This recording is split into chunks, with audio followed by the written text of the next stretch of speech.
Introductions for the plaintiff, please. Yes, Your Honor. Good morning. My name is Etio Sotobomo, and today I'm joined by my good friends and co-counsel, Mr. Jack Goldstein. Good morning, Your Honor. Ms. Priya Wakama. Good morning, Your Honor. And Ms. Lepresti Busick. Good morning, Your Honor. Collectively, you represent the plaintiff, Ms. Ellie Bullitt. All right, thank you. And introductions for the defendant, please. Yes, Your Honor. Good morning. Morning. My name is Emberlyn St. Hilaire. Today I'm joined by my co-counsels, Ms. Moore. Good morning, Your Honor. Morning. Ms. Zaya, Good morning, Your Honor. Morning. and Mr. Neville. Good morning. Morning. Together we represent the defendant in today's case, Mr. Tristan Nichols. All right. Any housekeeping from the plaintiff? Yes, Your Honor. We just want to bring your attention to a stipulation. It's going to be stipulation 16 if it's in front of you. Today you're going to be hearing from a couple of different experts. We just want to note for the court that they're familiar with each other's reports. All right, thank you. That's Anything all from else? the plaintiff. Your Honor, we'd just like to note that pursuant to pretrial order 2, both experts, the objection of 7-2 has been waived. With that, we're set. Okay, great. Let's go ahead and get started. Plaintiff, Yes, call Your your first witness, please. Your Honor, before we call our first witness, can we do opening statements? Excuse me. Yes, please give an opening.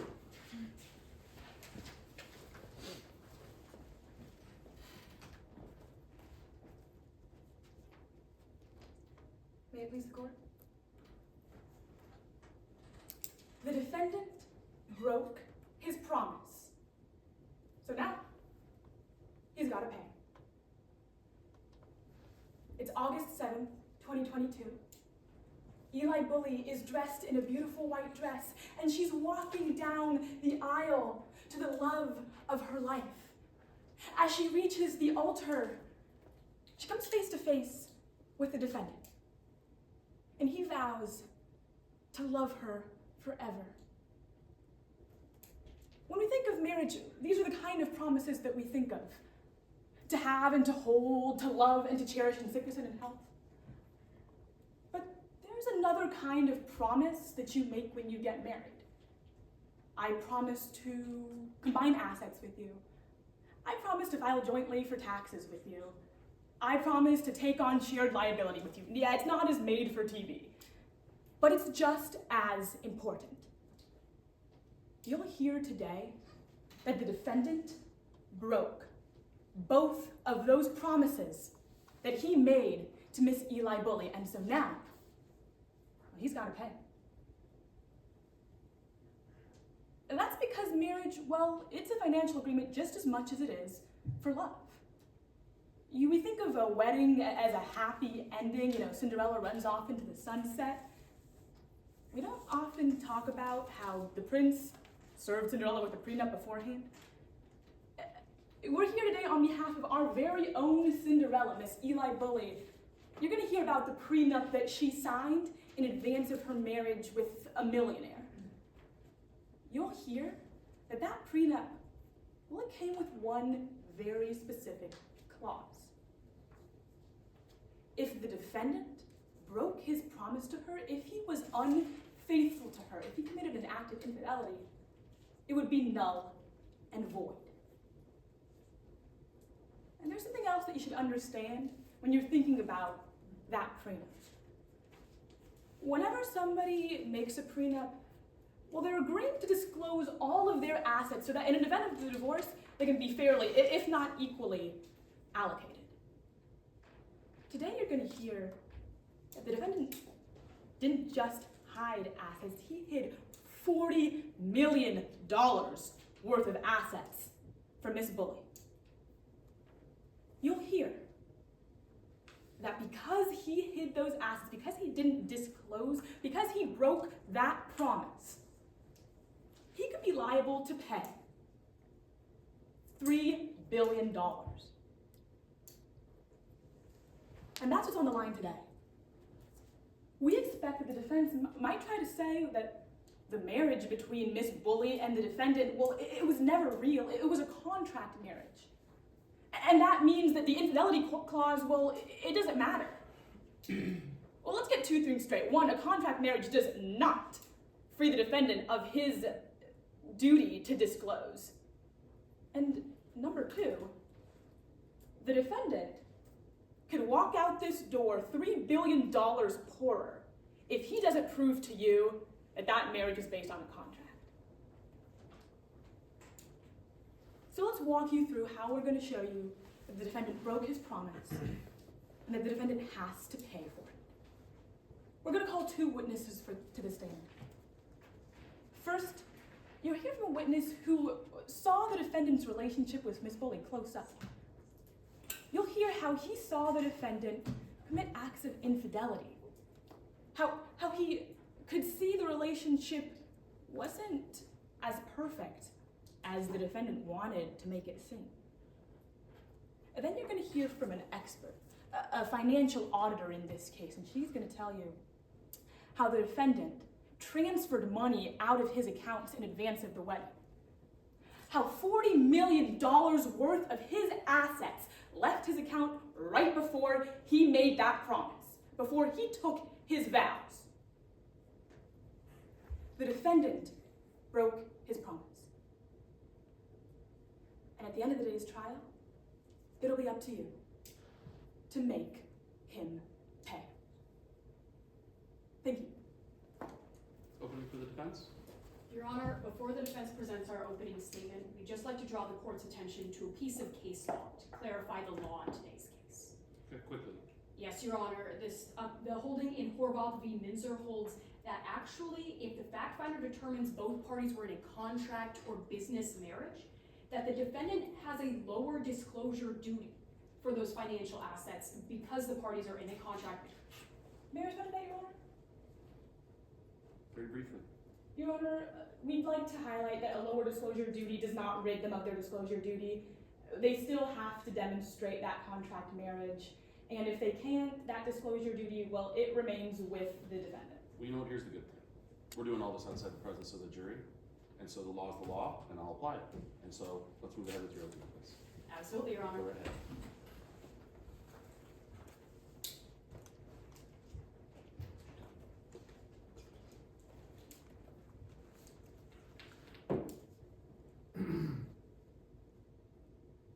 A business proposal.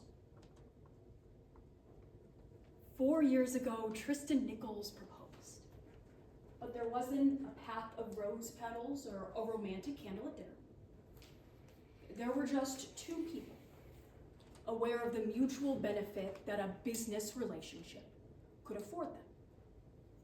2 people about to be partners, business partners. You see, the plaintiff, she had a problem. She's a talented artist, but 4 years ago, she didn't have the money or the connections that she needed to make that career work. My client, the defendant, he had a problem too. Mr. Nichols was about to take over his family business, but he needed a marriage. Something to assure the press and investors that he was ready to be the face of a family-owned enterprise. So, he proposed a deal. He would support Miss Bully's art career, and in exchange, all he asked was a marriage, a partnership not for love, but for mutual financial gain. Now, the plaintiff has filed for divorce, but she hasn't stopped at ending that partnership. Today, she's suing the defendant to invalidate the prenuptial agreement that the 2 signed prior to their marriage. In doing so, she seeks to get $3 billion that Mr. Nichols earned during the 2's marriage. She has to prove to you today, more likely than not, that the defendant broke the infidelity clause and that he failed to properly disclose his assets prior to their prenuptial agreement. So let's break those down one by one. First, the infidelity clause. Members of the jury, at this point, you might be a little bit confused. If this was a fake relationship, why would it matter if Mr. Nichols was involved with someone else? It's a good question, and one the law recognizes. The law states that if we show you today more likely than not that Mr. Nichols and Ms. Bully were in a contract marriage or a business partnership, then it doesn't matter if Mr. Nichols was involved with someone else. Next, that financial disclosure. You'll learn today that before two parties sign a prenuptial agreement, they gotta list out everything they own, whether a house or a car. They have to show each other every asset that they have control over, every asset that they own more than 50% of. But in a contract marriage, the rules are a little bit different. There's a lower disclosure duty, because in a business partnership, your business partner doesn't need a list of every single thing you own. As the defense will show you today that Miss Bully and Mr. Nichols were in a contract marriage, and that Mr. Nichols fulfilled all of his obligations. We'll do that by calling two witnesses to the stand. First, Miss Silova will take the stand. She's a member of the paparazzi, and she's watched Miss Bully and Mr. Nichols' relationship from the beginning. We expect that she'll be able to tell you that an arrangement like Mr. Nichols and Miss Bully's actually isn't as uncommon as you might think. Miss Silova will take this stand and tell you that she was paid to sell Miss Bully and Mr. Nichols' relationship to the public. Next, Miss Meyer will take the stand. She's an expert in financial advising, and she was brought in to review the defendant's finances in this case. She also had the opportunity to review the plaintiff's expert report. Miss Meyer will tell you today that the plaintiff's expert came to premature and unsubstantiated conclusions.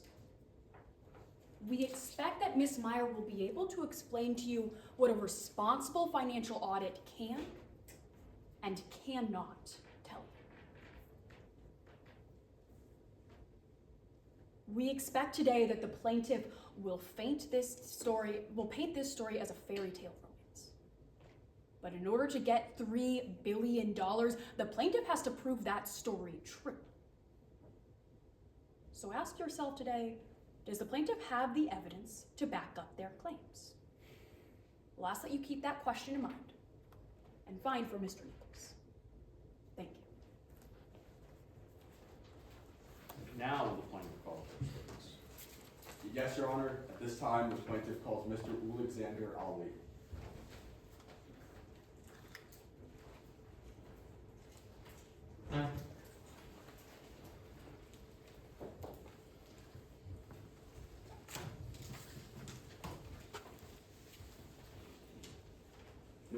Mr. Ali.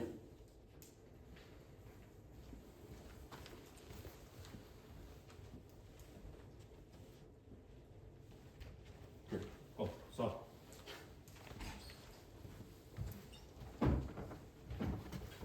Just here. Yes, right there.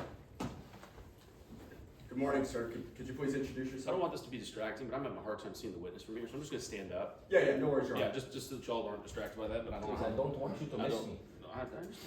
You just answer the questions, we'll be okay. Oh, no, of course, yes, Your Honor. Please, go ahead. Good morning, sir. Could you please introduce yourself? Of course. Salam, everyone. It's nice to meet you. My name is Alexander Ali. What do you do for a living, Mr. Ali? Well, right now I'm a little bit in between jobs, you know. But for the longest time, I used to be a hit reality TV host for some of the biggest shows in the world. What kind of reality TV?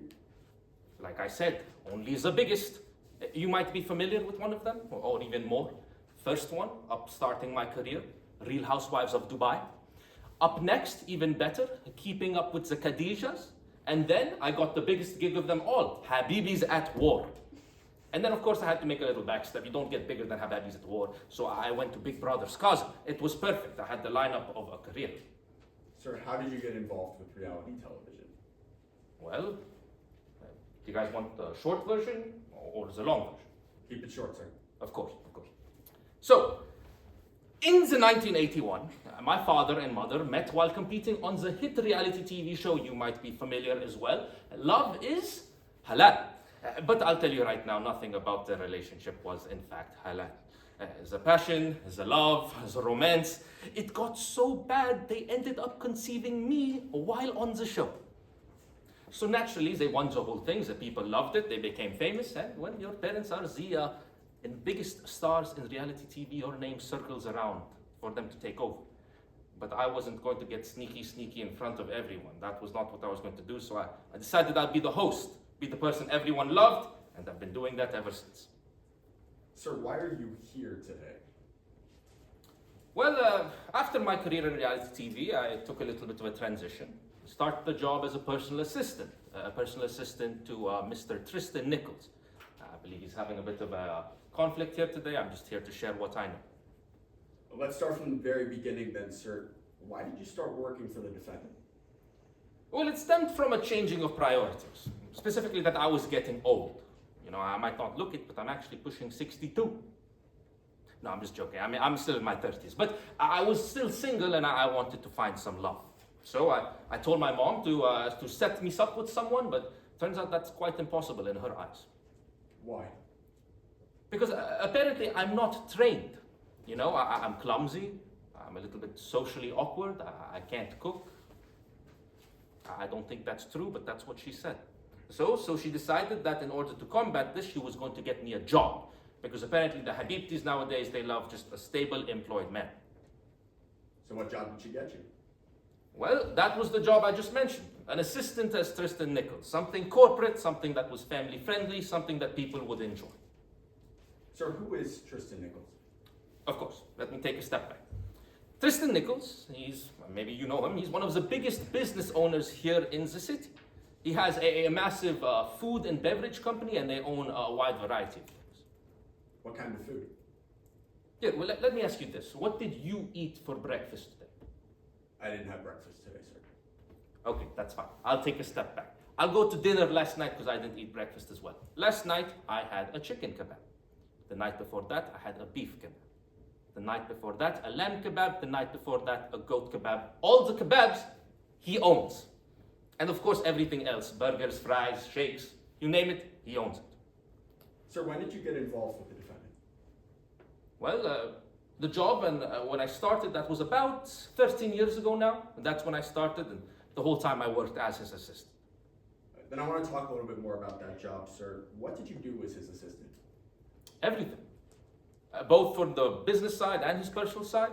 On the business, I was scheduling meetings, making sure he was getting to places on times, the Ubers were arriving or the car was arriving, and of course occasionally packing a lunch or two. On the personal side, it was more managing his reputation, making sure he was doing well, and then of course when the wedding came around too, that was for 9 months just what I was dedicated to. How was that wedding? Terrifying. You know, I thought it was going to go smooth, but then I made the mistake of bringing my mother as a +1. And then once I bring my mother as a +1, I made the second mistake of leaving her unattended. Next thing I know, she's showing my Hinge account to everyone there, trying to set me up. It was a disaster. I almost got fired that day. No, sir, the wedding itself. How was the wedding? Oh, right. The wedding was good. A little backwards in my opinion. They had it in Italy. They don't have AC there. Can you believe that? I thought it was supposed to be a developed area, but I don't know what they were thinking. But the food, beverages was fantastic, the views great, and the whole ceremony was just to watch. Who did the defendant get married to? Ellie Bully. No, she's a wonderful woman. She's very sweet. I've bumped into her a couple of times in my time working with Tristan, and yeah. And no, sir, you said you did a lot of personal work for the defendant. Did that stop at wedding planning? No. As I mentioned, you know, it was both the personal and the business. The business stayed the same, the personals changed after the wedding. Although, to be honest, it went from more a creative freedom and a nice job to a bit more damage control after a point. What kind of damage control?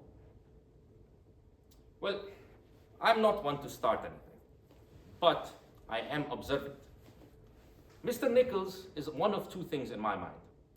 First, someone who's hiding something, or second, a magician, because after a point, he was just disappearing every now and then, and no one could tell where he was going. And when you don't know where your boss is going, you tend to be caught in some interesting positions about having to answer some specific questions. That started becoming a bit impossible for me. Sir, are the trips the only thing the defendant asked you to hide? No, it was what was happening during the trips and after as well. I didn't know where he was going. I didn't know what he was doing, but what happened after made it even harder to explain anything. You know, I'd walk in and he'd come back from a trip. I'd start unpacking his things, getting him ready for the next day, and I'd find his wedding ring in the bottom, buried. Not sure what was that doing there. I gave it up to him, he just snatched it, and then he walked away. Then the next time he comes back from a trip, I'm unpacking his stuff, I'm talking to him. All of a sudden, there's a smell of a perfume. I don't recognize it. I'm a little concerned. Ellie doesn't wear perfume. So I ask him, he doesn't give me answers. And then, this is the worst part. He comes back from that final trip, and there's a bruise on his neck. I'm not going to say what it looked like, but if you're doing better in relationships than me, I'm sure you can tell what it was. Sir, what did you do when you saw that bruise on the defendant's neck? At this point, I decided I'd had enough. If I was going to be starting a relationship of my own, searching for someone myself, I had to set my boundaries and be very clear, transparent. So I decided to talk to him about all these things, explain what was happening. It just didn't make sense, and I demanded answers. Then let's talk about that confrontation, sir. What did you say? I went up to him. I told him, look, you will tell me now what is happening, or wallahi, I am quitting. I can't do it anymore. And I knew this was going to work because I managed everything. I knew it, so I was finally going to get answers. How did he respond? He fired me. Turns out he didn't need me as much, which sucked. I thought I was more valuable, but he let me go, and till this date, I have no idea what happened. Thank you, sir. Nothing further at this time, Your Honor. Any cross? Yes, Your Honor. Go ahead whenever you're ready.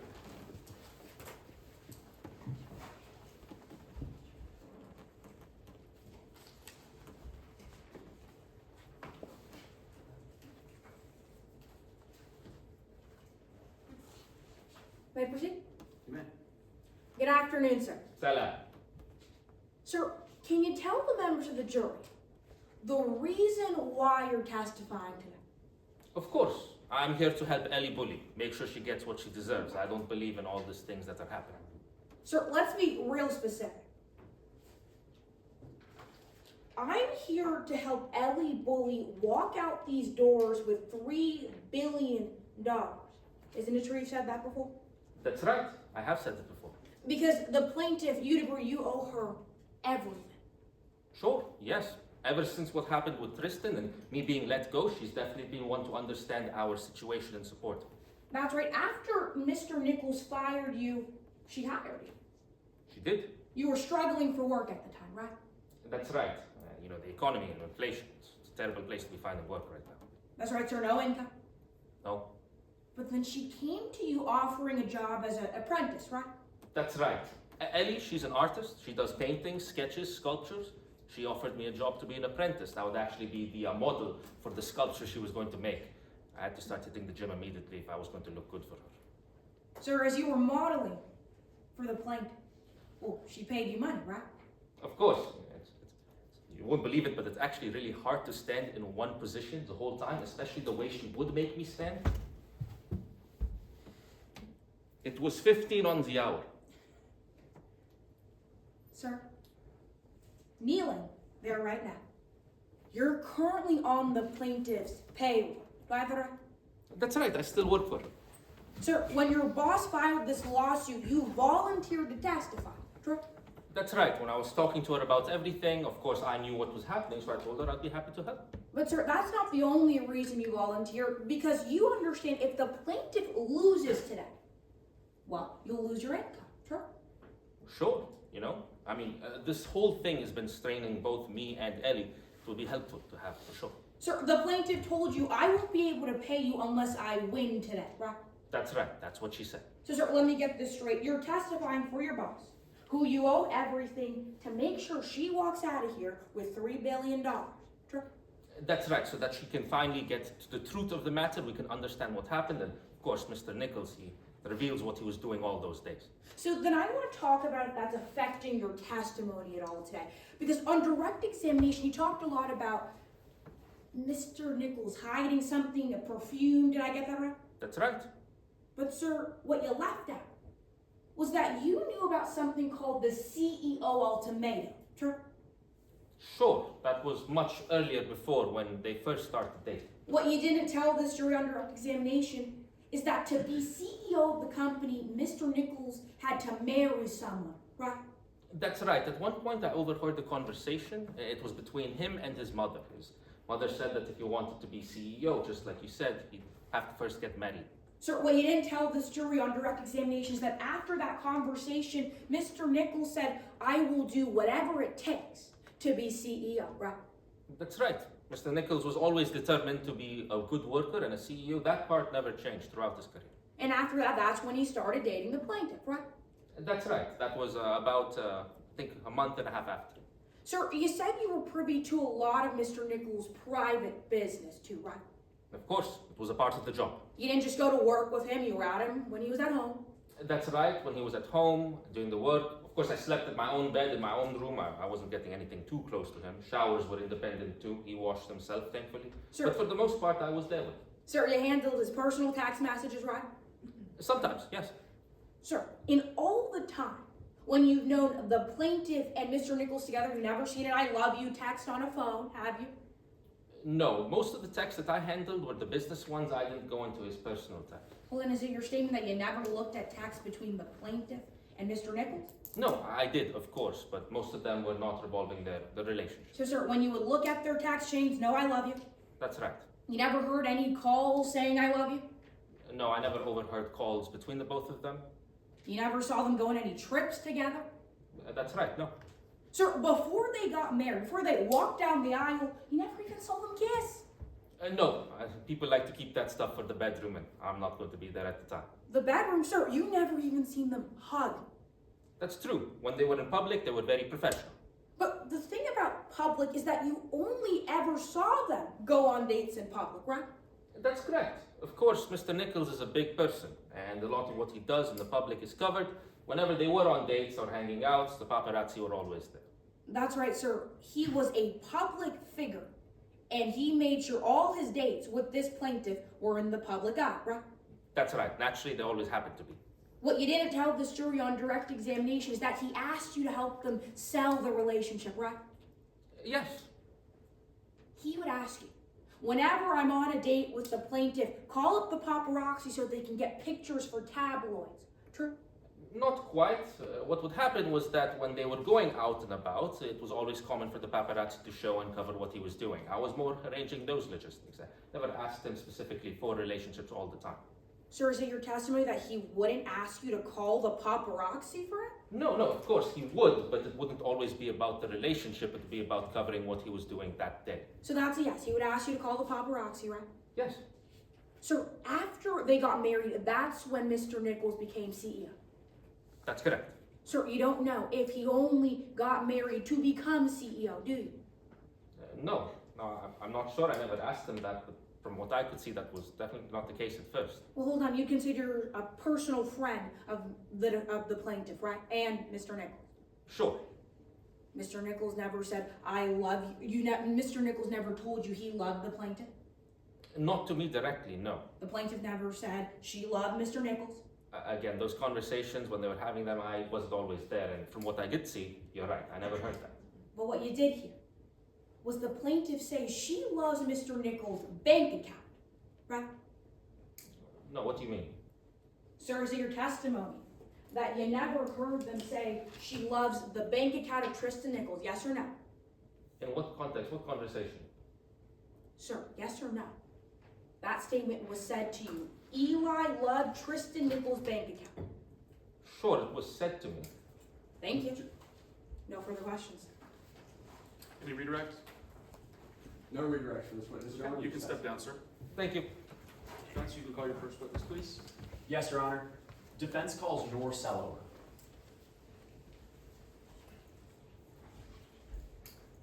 Great. Thank you.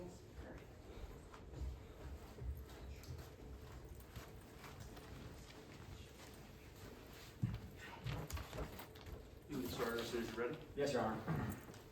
Good morning, ma'am. Good morning. Good morning. Good morning. Hi. Could you introduce yourself to the jury? Good morning. My name is Nor Sellover. Do I need to do age as well, or just? No, ma'am, that's it. Not if you don't want to. Okay, just Nor. All right. What do you do for a living? Well, I am a celebrity paparazzi. I own my own paparazzi business. It's called Negative Exposure. Gary came up with that one, right? Who is Gary? Oh my gosh, Gary, that's my husband. Been married for 20 years, happily for 10, just kidding. We were blessed with one beautiful boy, Tanner. How'd you get into being a paparazzi?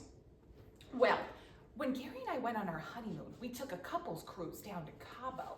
You'll never guess who we saw on board. Ellen DeGeneres and Portia de Rossi. Turns out, it was an LTBG cruise. But I'm sitting there on the Lido deck tanning, and I just snap a quick photo of the two of them, put it on Facebook. It goes viral, right? So what'd you do? I kept taking photos. Are you kidding? I got them at karaoke. I got them in the cafeteria. I got them missing the boat in Puerto Vallarta. They had to take the heterosexual cruise home. A Disney wish. Did you do anything with those pictures, man? Yeah, I sold them. That's how I got my start. Is there any specific kind of photography you do? Of course, I do all kinds, but I mostly do sort of relationship PR, right? Basically a public couples photo shoot. Take Ellen and Portia, right? Happy couple, right? Right. Wrong. That's the thing. Couples like them, they pay people like me for good press. Behind closed doors, they fight, and then in public, snap, snap, they're happy, right? Ma'am, do you know why you're here today? I do. I took photos of Eli Bully and Tristan Nichols as a couple. Okay, I want to talk about your work for Tristan Nichols. Sure. Why'd you start taking photos of him? Oh, he was one of my earliest celebrity subjects, right? The Nichols, they're a big deal here, so the photos always made the headline. You know, Tristan goes to yoga. Tristan goes grocery shopping. Tristan goes to the Chinese buffet. Tristan walks out of the Chinese buffet with a big stain on his pants. Do you know if Mr. Nichols was aware you were taking photos of him? Oh yeah, I mean, he'd see me, smile, wave, but he wasn't always happy with me, I will say that. Did it ever escalate to an argument? Yeah, one Valentine's Day, he was going through a bit of a breakup and I was there. I recorded a video, I snapped some photos, sort of turns over, sees me, I'm thinking, uh-oh, right? What happens? Comes over, manager kicks me out, that's that. Did anything happen after? Well, yeah. A few weeks later, I'm sitting at one of Tanner's soccer games, and I get served with a lawsuit for civil stalking and wiretapping. It actually wasn't the first time that law enforcement had been at one of those games.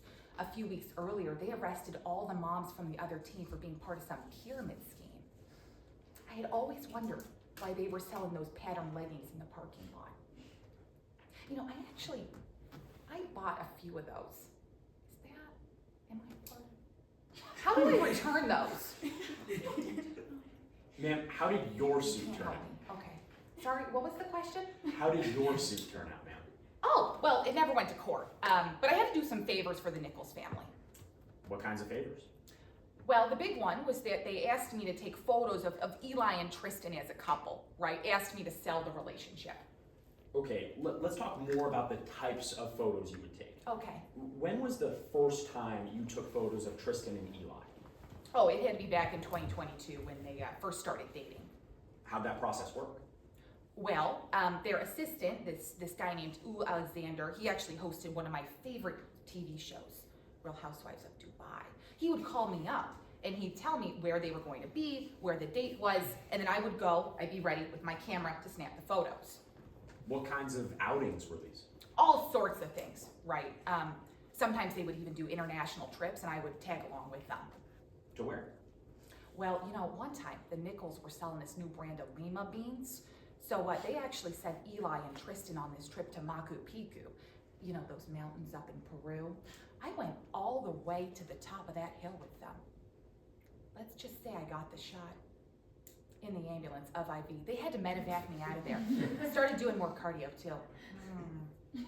How often were you taking photos of them?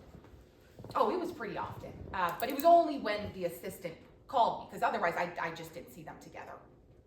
Okay, I want to talk about their engagement. Okay. During your time taking photos of Mr. Nichols and Miss Bully, did you ever hear them talk about a prenup? I did. I was actually there when they signed the thing. It was at some big law firm downtown. Why were you there? Oh, I was trying to get Tanner a summer internship at the firm. You know, he's actually on the fast track for a soccer scholarship at McAllister. And then his dream is to play for the Argentina men's national team, right? Him and Gary, they're watching the game today. I said, Gary, if they score, you buy Tanner a beer. Just one. Una cerveza, right? So you're at the law firm. What happens? Well, I'm sitting there and I hear them start talking about this prenup, and Eli goes, you know, I want this infidelity clause. And then Tristan goes, that's not necessary. I love you. And then Eli goes, are you going to cheat on me? How do you react? Well, I'm thinking, are you going to cheat is the first question Gary asked me when we started our keto diet last winter. I was gonna stand strong, but then Tanner joined the Boy Scouts. Turns out they're selling cookies now too. He came home with a box of one of those chocolate caramel coconut ones with the little hole in the center, the samosas. Oh my God, deadly. Oh. What happens after Miss Bully says, do you plan to cheat on me? Okay, well, then Eli starts crying, sort of sobbing, right, and they're in this conference room, so then the lawyers, they leave, and they leave the two of them just in there. What happens after they leave? I mean, it's kind of like a switch flips, right? Eli stops crying immediately, and two of them start just laughing. And then Eli says that they needed to have this fight because their relationship was starting to look too perfect, I guess. Thank you, ma'am. Nothing further. Cross? Yes, Your Honor. Go ahead. Ma'am, just a minute ago you talked about that lawsuit that the Nichols family brought against you, right? Yeah, that's right. You said they had you do some favors for the defendant, true?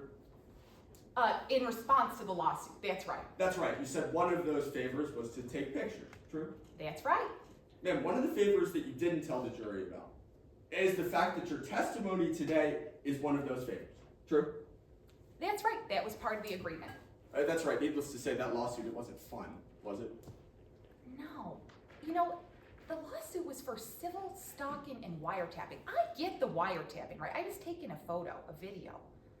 But the stalking? We were at an Applebee's. I didn't really understand that one. I don't know. Ma'am, you just said you were taking a photo. That's something you did pretty often for the defendant, right? Bingo. I was taking photos all the time. And this was the first time that they had any issues with it. Yeah, I think it was because of the video. In fact, ma'am, this isn't the first time you've been asked to clean up the defendant's mess, is it? Yeah, that's right. That's right. You said you work for the paparazzi, true? The paparazzi, that's right. Ma'am, correct me if I'm wrong here. Generally, the paparazzi, it's their job to uncover political scandals, right? Ooh, political scandals. Yeah, I like that. That's good. That's right. Yes. Social scandals too, true? Ooh, social scandals too. Yes. Keep going. I got For more. the We do defendant- all sorts of things. You're willing to lie, aren't you? I wouldn't say that. Not on the stand today, no. Ma'am, for the defendant, you're willing to make an exception and you're willing to cover up his political scandal. Well, that's what the family asked me to do way back when. You know, he used to have a bit of a wild side, but don't we all, right? That's right. You take some pictures, we'll call them not so favorable, of the defendant. A lot of them, right? Yeah, just sort of, you know, what he was doing in his youth. That's right. And then his family would cut you a check. That's right, to take him down. Not just to take them down, ma'am, to replace them with a more favorable picture. Yeah, you know, it's like, we don't want Tristan at the bar, we want Tristan at the Chinese buffet. I was like, okay, we'll put the Chinese buffet at the front of the spread then. And let's talk about if he's done anything that you need to cover up for him today, okay? Okay. Because, ma'am, you have some suspicions that the defendant is cheating on my client, true? Sure, but I never saw anything, you know, no kissy-kissy, no, none of that. Ma'am, the defendant would literally disappear for days at a time. Yeah, sure, when I wasn't there with the camera, that's right. Ma'am, you'd follow him around a lot, wouldn't you? Yeah, I got the call to take photos pretty often, so, you know, I was there, I was on the trips, I was going to the places. You'd follow him to stores? Yeah. You'd follow him to the Chinese buffet? Bingo, he loved the crab rangoons. Me too. Me too. Ma'am, you'd stake out outside of his work office, right? Yeah, when I got the call from the assistant, that's right. And even you have no idea where he was going. I mean, not all the time, no, I wasn't, like, following him every second of every day. Couldn't go into the shower with him, right? You have no idea what he was doing? No. You have no idea why he was disappearing? Nope. But even better than the defendant's disappearing act, ma'am, you found a photo of another woman in his wallet, didn't you? Yeah, that's right, on a trip. Ma'am, you know that woman was the defendant's ex, true? That's right. You know they had broken up 3 years before you found that photo, isn't that right? That's right, yeah. Thank you. Nothing further. Any redirect? No redirect. Good, you can sit down, miss. Thank you. While we fill out our ballots, anybody needs to do a quick restroom break? And by quick, I mean literally 2 or 3 minutes, please, and let's keep moving. I know you guys will hopefully have another, all of you will have another round later. And judges, just let me know once you guys have all finished throwing out your ballots.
With you guys. Yeah, absolutely. It's a better view. All I can see the hair. You're also welcome to sit in the second row if that's an easier, like a better view, whatever you guys think. Just as much as I love standing. Goodness. Sorry you missed out on that. That was. Okay. Who wants to go stand for the second half? Your legs killing you. No, it's just I feel like it's distracting visually because you can't stand still for an hour. So I just feel like I'm taking away from what's going on here. Whenever you're ready to start. We have everybody back? You ready Yes, to Your start? Honor. The Okay. defense is present and ready to proceed. Excellent. And for the plaintiff? Yes, Your Honor, the plaintiff is present and ready to proceed. Great. So I mentioned this when we started, but if I'm sitting up there, I can just barely see the top of everybody's hair. So I know it's a little unconventional, but I'm afraid that when I'm standing, I'm distracting when I take a drink. So I'm gonna sit here. So y'all just, Yeah, if y'all can work with that, because I wanna make sure I can see what I'm supposed to be evaluating. Awesome. Okay, plaintiff, are you ready to call your second witness? Yes, Your Honor. The plaintiff calls Mix Karen Martin to the stand. All right. Come on up, Mr. Martin.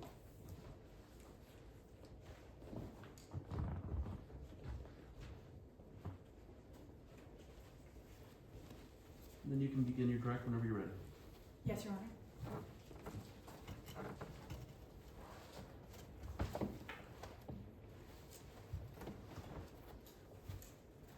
Good morning. Good morning. Could you introduce yourself to the members of the jury? Sure. Hi, I'm Tara Martin. What do you do for a living, Ms. Martin? I'm a forensic accountant. I also own my own investigative accounting firm. What exactly is a forensic accountant? Is that like a normal accountant? Fair question. I get that a lot. So when you think of a regular accountant, you probably might think of, the person who does your taxes so you don't have to. But, they usually work for a single business or a single individual. Meanwhile, forensic accountants, like myself, we work at a much larger scale. We audit those records to look for patterns of broader behavior, things like money laundering, tax evasion, fraud, embezzlement, things like that. What experience do you have in the field of forensic accounting? I got my bachelor's degree in economics from the University of Wisconsin. Then I discovered the biggest fraud of them all. I went to grad school, I got my master's in economics, and I've been a CPA. I've been working for the State Department of Revenue for 12 years, and I'm also a member of ANTA. What's AMTA? It's ANTA. It's the Association of Non-Binary They/Them Accountants. That's very impressive. Let's turn to today's case. What brings you to court today? I was hired to investigate whether Mr. Nichols properly disclosed his financial assets to Miss Foley during their prenuptial agreement. When you say disclose an asset before their prenuptial agreement, what qualifies as an asset that you would have to disclose before an agreement like that? Objection, Your Honor, under Rule 403. I may be heard. No. Objection's overruled. Go ahead Yes, and ask your sir. question again, please. Yes, Your Honor. What qualifies as an asset that you would have to disclose before a prenuptial agreement? To put it simply, pretty much any asset that you control at least 50% of. So with that in mind, how did you go about conducting your investigation? Well, essentially, I looked at those patterns, like I said. So I started with the bank statements of Mr. Nichols. How do you analyze bank statements? So, to give a little bit of history, I don't know about you, but I'm old enough to remember a time before we had Cash App, Apple Pay, Venmo, all those sorts of things, when we used physical checks. So if you imagine a physical check, at the bottom there's a number. That's the account number. And when you go from one account to another, that receiving account has another number. And you combine those two numbers, you get what we call a transaction code. Now, the days of physical checks are behind us, but that same principle still applies today. With everything from Bitcoin to wire transfers, we still have those unique codes that tell us about the history of a transaction. How do those transaction codes help you in your financial audit? I actually have a visual explanation, if I may. May Mix Martin step down to make use of the demonstrative? You may. You can reposition yourself if you need to. Yes, Your Honor.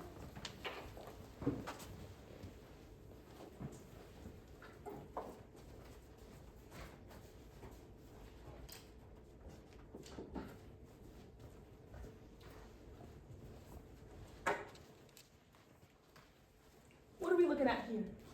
All right, so as you can see, these boxes represent different accounts. And I've just randomly assigned them all numbers that you can think of as a simplified version of those account numbers. Now we're just missing one thing.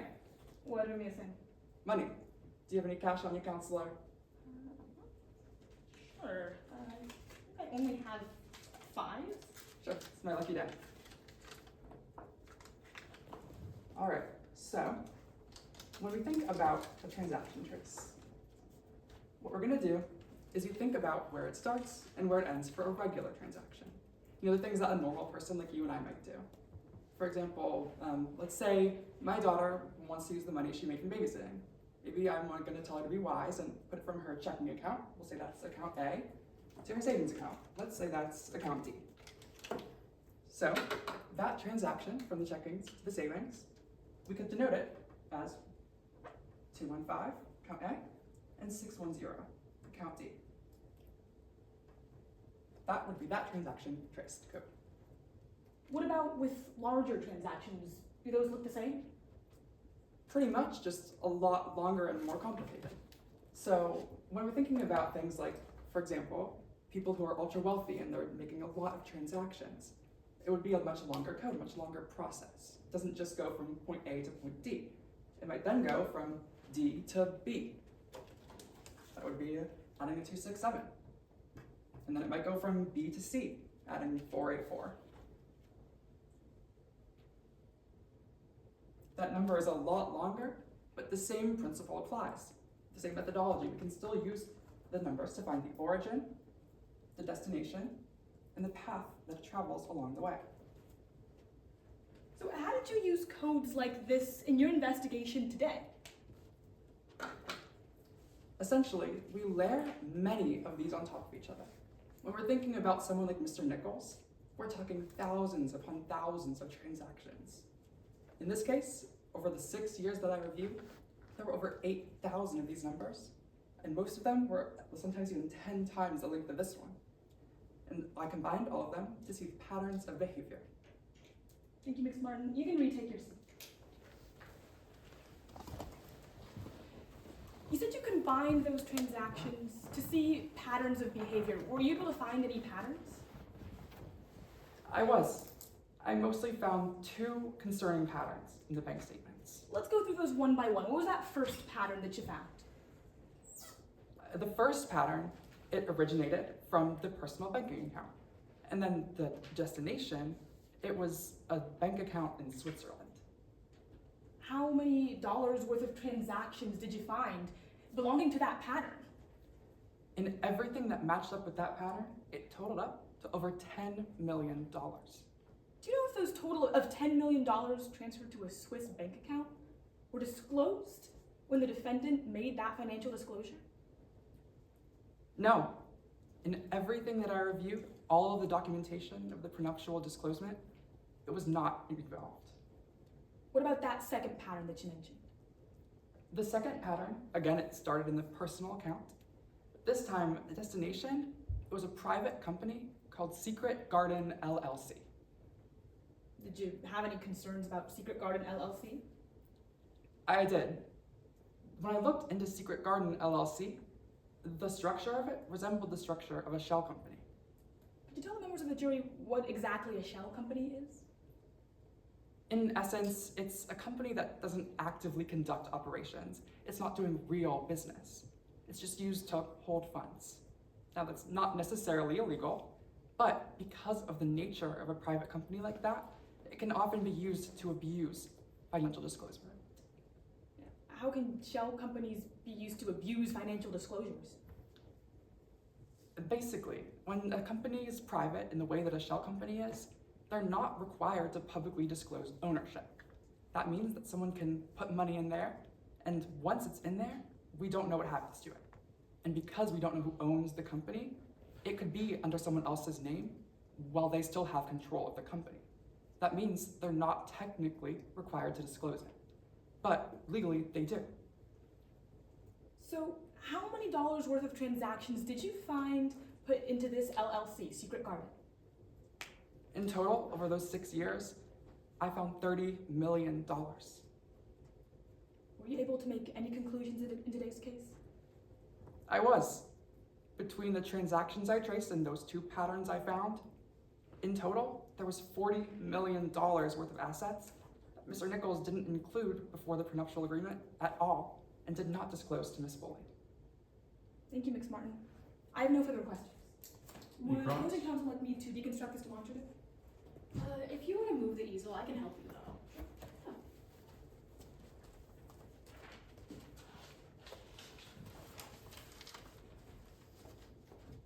Make sure it doesn't fall apart.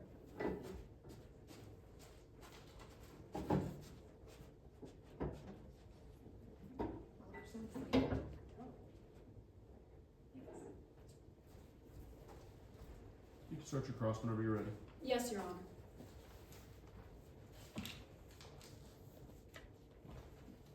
Good morning, Ms. Martin. Good morning, ma'am. Do the words "eat the rich" mean anything to you? Sure, it's a common phrase in pop culture. Not just a common phrase in pop culture. It's a phrase you wrote in your expert report that you prepared for today's case. I referenced it in my report, yes. Let's talk about why you did that.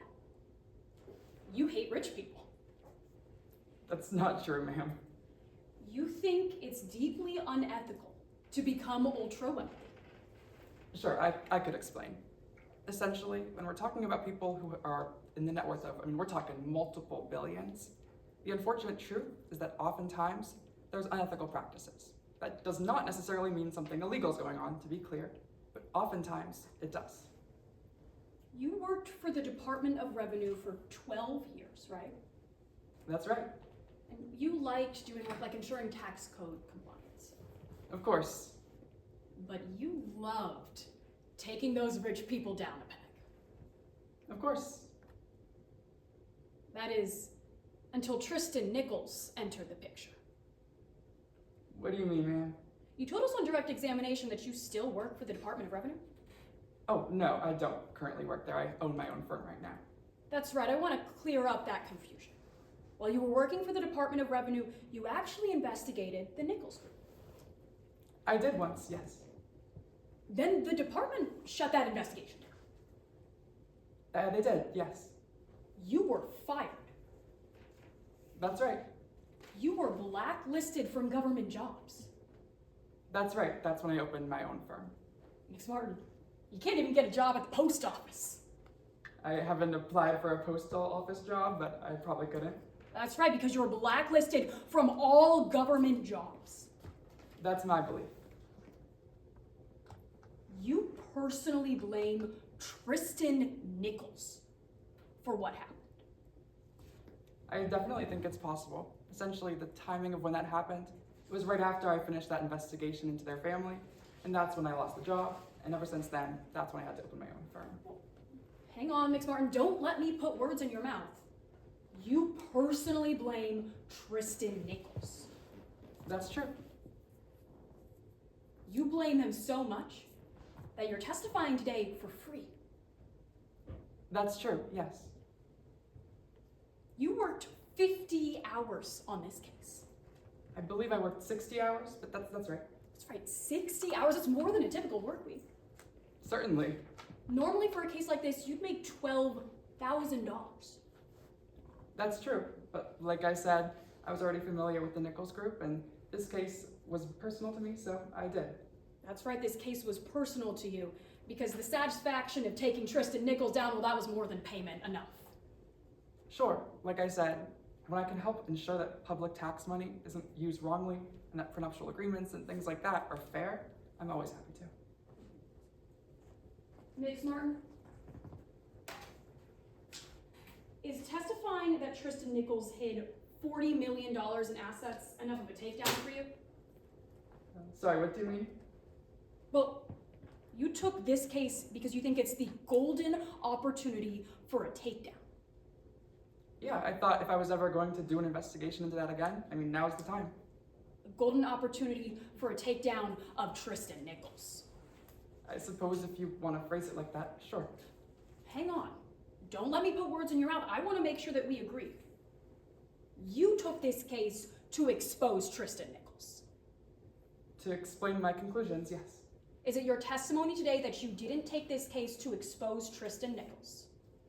No, like I said, that's true, ma'am. I have no further questions. Any redirect? No, Your Honor, we ask that Miss Martin be allowed to step down. You can step down, Ms. Martin. Thank you. Defense, please call your next witness. Yes, Your Honor. The defense calls Ms. Meyer to the stand.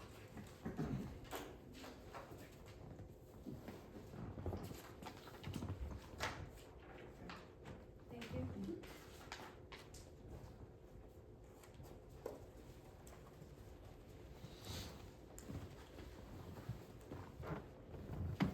You can go ahead. Yes, Your Honor. Good morning. Please introduce yourself. Hi, I'm Lynn Meyer. What do you do for a living? I'm a managing director at Bielski, Thompson & Shea, a financial advisory firm here in Murado. What is a financial advisory firm?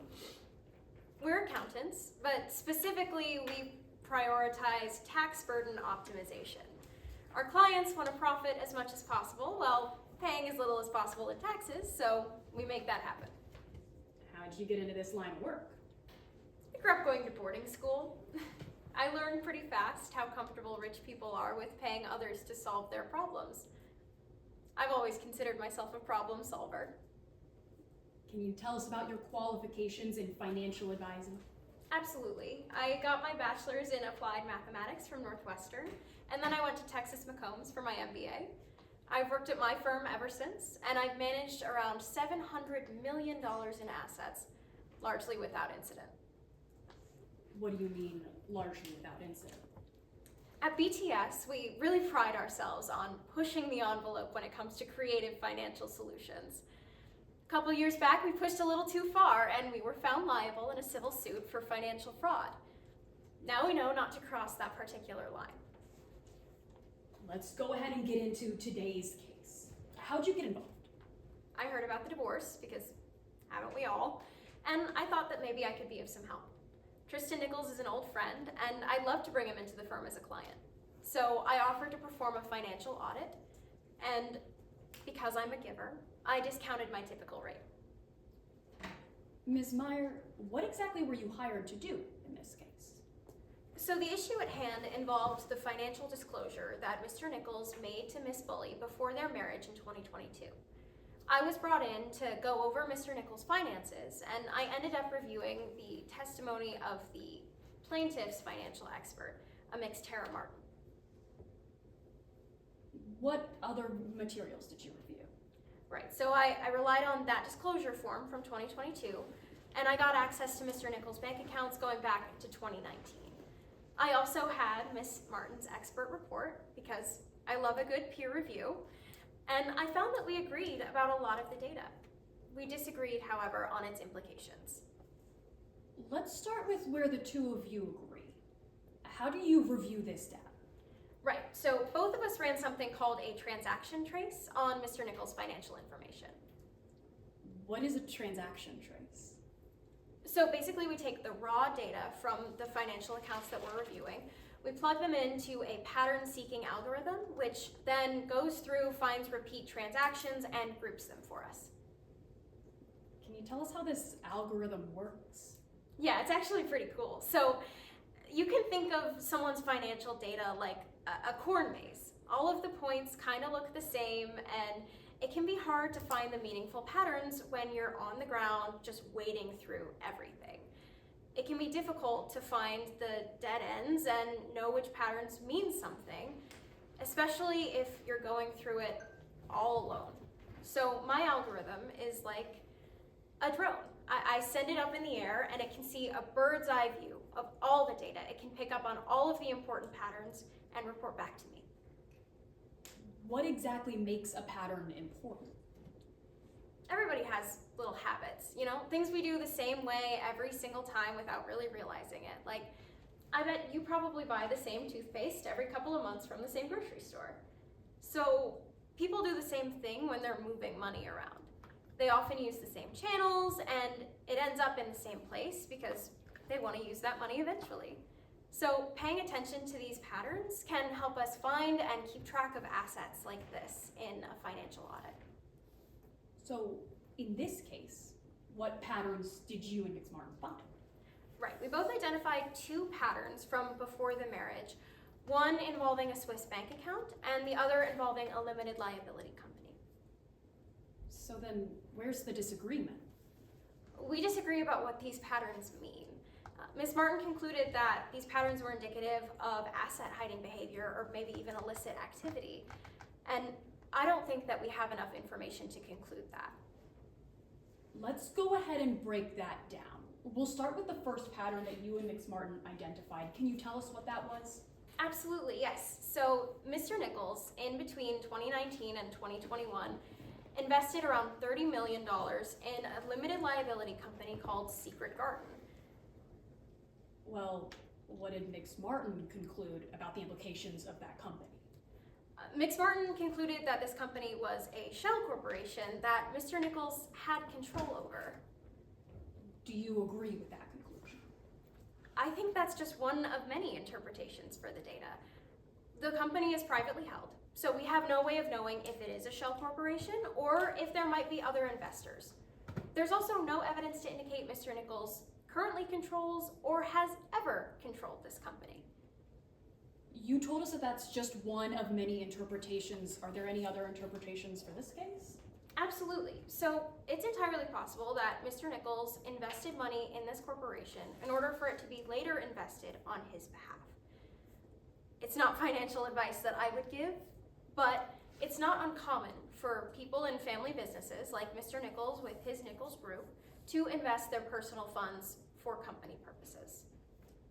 So how about that second pattern? Can you tell us what it was? Yeah, the Swiss bank account. So everybody knows Switzerland has a bit of a reputation, right? For fantastic skiing, absolutely, but also there's a certain connotation that comes with using a Swiss bank. Switzerland has ironclad privacy laws, which means that it's difficult to tell who owns Swiss bank accounts. Ms. Martin concluded that because Mr. Nichols was moving money to a Swiss bank account, he was attempting to hide that money. Do you agree with Ms. Martin that Mr. Nichols was hiding those assets? Frankly, Mix Martin is speculating. We have no evidence that Mr. Nichols controls that account in Switzerland because of those very same ironclad privacy laws. He could have been establishing a blind trust for future charitable donation or setting up an inheritance for another family member. And in both of those cases, he wouldn't control that money anymore. So, Ms. Meyer, what is your final conclusion in today's case? Ultimately, I believe that Ms. Martin went too far in determining that Mr. Nichols was engaging in asset hiding behavior. There's no evidence to confirm asset hiding or illicit activity. Numbers are just that, numbers. We can't read intention off of a data sheet, and it's irresponsible to try. I have no further questions. Cross-examination? Yes, Your Honor. Go ahead whenever you're ready.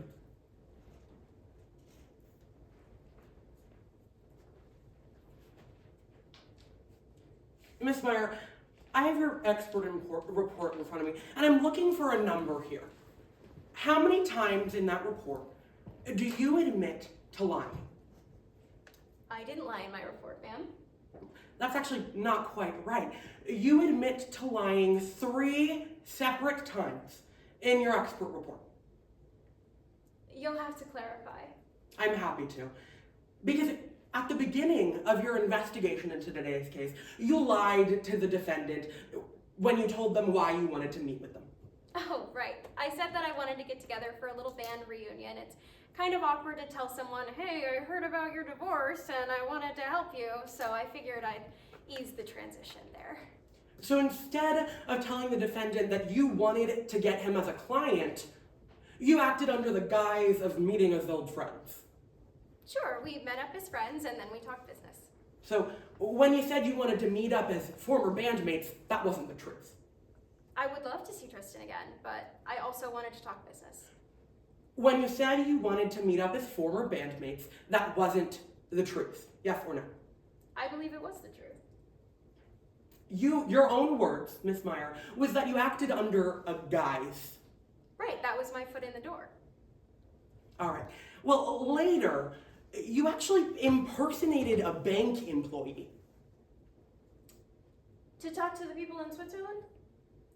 Miss Meyer, you called up the defendant's financial advisor, and you pretended to be a bank employee.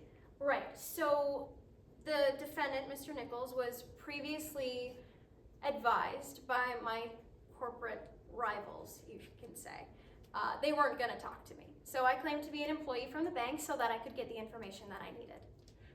And I'm sure Miss Moore would be happy to contextualize that information on a redirect. But when you told Mr. Nichols' financial advisors that you were a representative of a bank, that wasn't the truth. Right, if anything, it meant that they would be more honest with me because they didn't know who I was. You were lying. Yeah, I'm an investigator. Sometimes you've got to make sure that you can get the right information, and they didn't want to tell me, so I found the way to get it. Just a few minutes ago, Miss Meyer, you told me you didn't admit to lying at all in your report. I didn't deceive anyone with... I'm sorry, I misinterpreted you. You thought that I lied to the jury? No, Miss Meyer, you admitted to lying to a bank employee. Okay. Let's talk about that third act of deception. Because on your direct examination, you testified that in the past you've pushed a little too far. That's right, that suit, yes. And by that, you mean you were found liable for civil financial fraud. Right, the firm was. You as well, right? Yes, I'm part of the firm. So, now that we've gotten that clear, I'm going to talk about whether you'd be willing to do that today. Because you'd agree that the Nichols family group is the white whale of the financial advisory world. Absolutely, they manage billions of dollars in assets. You really can't get better. If you could land that $1 billion account, you'd be sitting pretty for the rest of your days. I would. And here you are, testifying on behalf of the defense. That's right. I wanted to show Mr. Nichols that good financial advice was out there. All right, well, let's talk about whether the defendant had something to hide. Because on direct examination, you testified that you didn't have enough evidence to conclude whether the defendant owned these assets. Exactly. And you didn't actually ever talk to the defendant about that. No, I like the numbers to speak for themselves. So you didn't have that evidence, you didn't conduct an interview with the defendant. No, and neither did Mick Martin. Right, but you do know that Mick Martin tried to reach out to the defendant's financial advisor. Yes, as did I.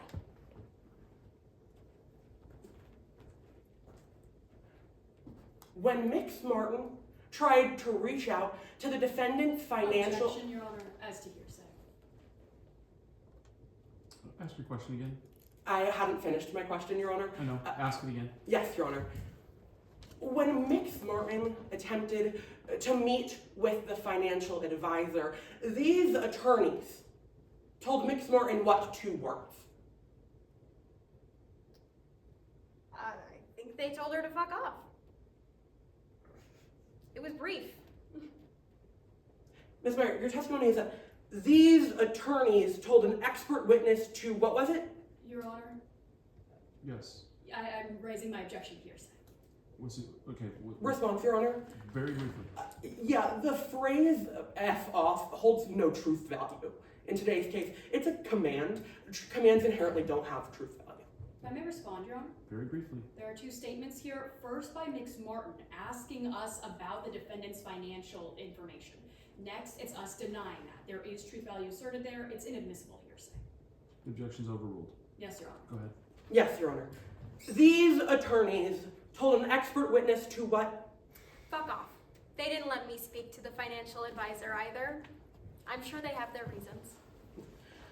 I want to talk about some other things the defendant might have wanted to hide. Because you testified that the defendant transferred $30 million to an LLC.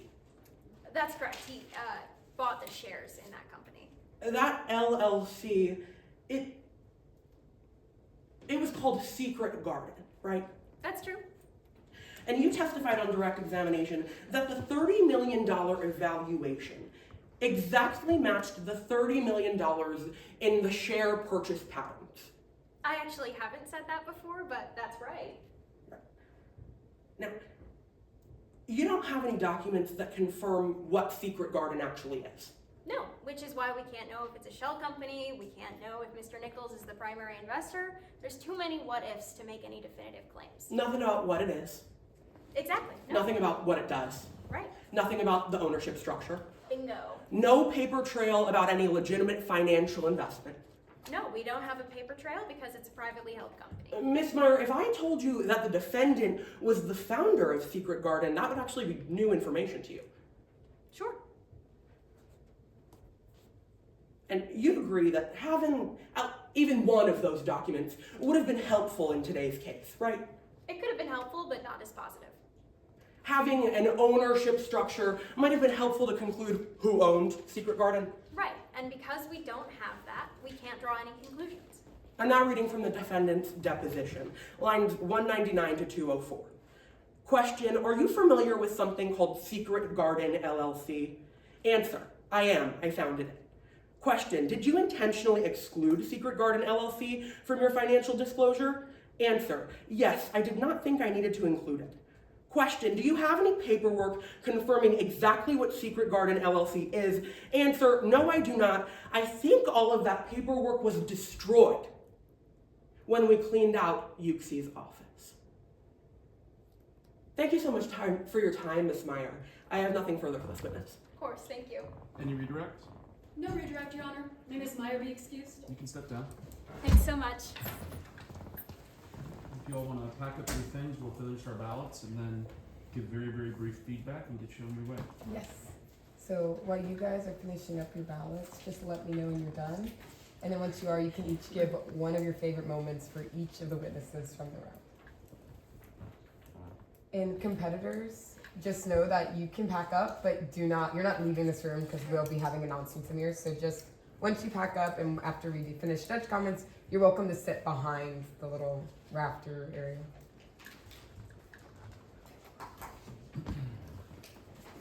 You got it. Yes.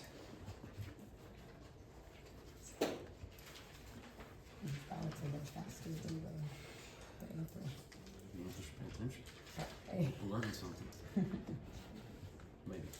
I definitely think electronic might be a good solution. I think the only thing that be tough for us is with the older people if they don't feel comfortable double checking. That's true. But now everything's on their phone.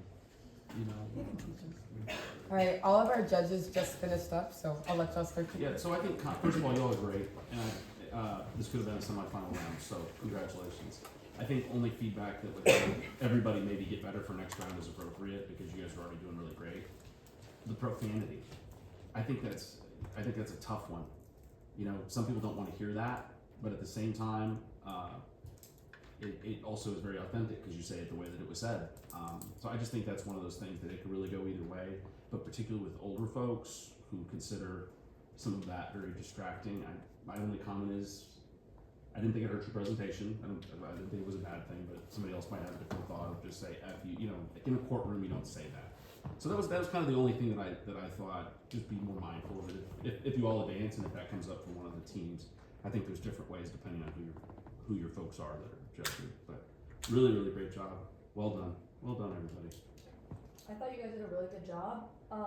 One thing I liked about defense and that I think you guys should practice is getting ahead of bad facts on your direct, because whenever a bad fact comes in on cross, it immediately, to me, undermines the credibility, like something you were trying to hide. So if there's a way to ease it in your direct, so that way you're getting ahead of it, I think that's always a good practice. But otherwise, I thought that the attorneys did a really great job, and I thought all the witnesses